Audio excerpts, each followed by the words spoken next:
Covid-19 tend à être défini par l'article 1218 comme un cas de force majeure. Et de ce fait, tout contrat peut faire l'objet soit d'une suspension, soit d'une résolution. Ça dépend en réalité de la définition de l'empêchement. Imaginons qu'il s'agit d'un empêchement temporaire. À ce moment-là, il y a une suspension qui est possible.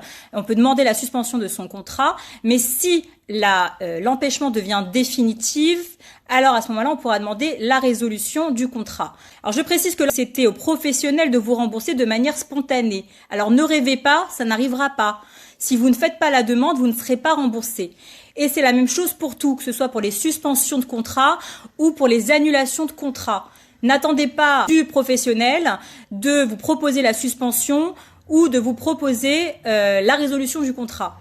Une chose est certaine, beaucoup de personnes ont pris contact avec moi en me disant que les salles de sport avaient suspendu les contrats, mais elles avaient quand même prélevé les sommes. Alors ça, c'est totalement illégal. Il y a bien évidemment des recours. L'un des recours, c'est la médiation. Alors, est-ce qu'on arrive vraiment à une médiation? J'en sais rien. Après, la répression des fraudes peut être également contactée. Et après, il reste les recours devant les tribunaux. Alors bien évidemment, tout le monde sait qu'un avocat coûte cher. Je vais pas dire le contraire. Mais je me suis dit que c'était pas mal. Et ça, si ça vous intéresse, si vous êtes plusieurs à avoir des problèmes avec le même professionnel, vous pouvez aller voir un avocat et lui demander de faire une action. Alors non pas une action groupée parce qu'elle a des conditions, mais vous pouvez aller voir un avocat en étant plusieurs demandeurs sur la même procédure et partager les frais d'avocat. Que ce soit déjà pour l'envoi d'un recommandé, d'une mise en demeure ou éventuellement faire réellement une procédure judiciaire.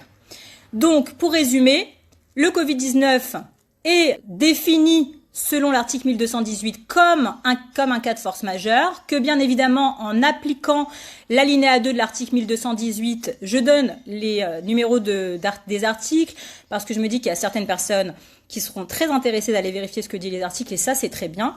L'alinéa 2 donc fait la distinction entre l'empêchement temporaire et l'empêchement définitif, que l'empêchement temporaire prévoit la suspension du contrat. Suspension du contrat, ça ne veut pas dire qu'on va annuler le contrat, ça veut dire qu'il est suspendu, qu'on arrête normalement les prélèvements. Et l'empêchement définitif, c'est lorsqu'on résout le contrat, c'est comme s'il n'avait jamais existé et on doit vous rembourser les sommes d'argent. Donc ça, c'est quelque chose d'important à savoir. Et il y a un autre cas, c'est lorsque l'empêchement qui est temporaire devient définitif. Ça veut dire que le fait d'avoir retardé l'exécution du contrat, il n'a plus réellement d'intérêt et de ce fait, on se retrouve sur un empêchement définitif et une possibilité de demander le remboursement des sommes versées. Il y a un élément qui est extrêmement important. Peu importe ce que l'article 1218 dispose et la définition que l'on peut donner au Covid-19 en tant que force majeure. Il faut savoir qu'il y a des contrats qui excluent de manière explicite les cas de force majeure et vous empêchent de demander la résolution ou la suspension de votre contrat.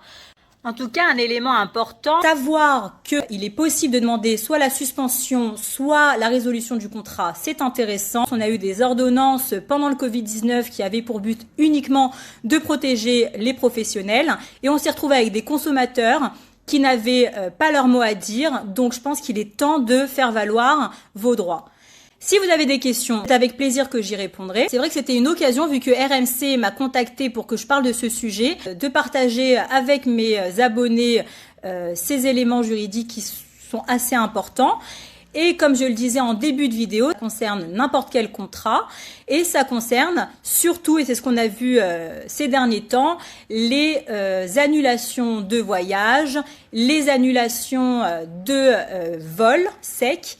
Alors si ça vous intéresse, j'ai fait plusieurs vidéos sur le sujet, que ce soit sur ma chaîne YouTube ou sur ma chaîne Instagram. Sur ce, je vous dis à très bientôt. J'ai des conclusions à rédiger et des dossiers à terminer. À bientôt.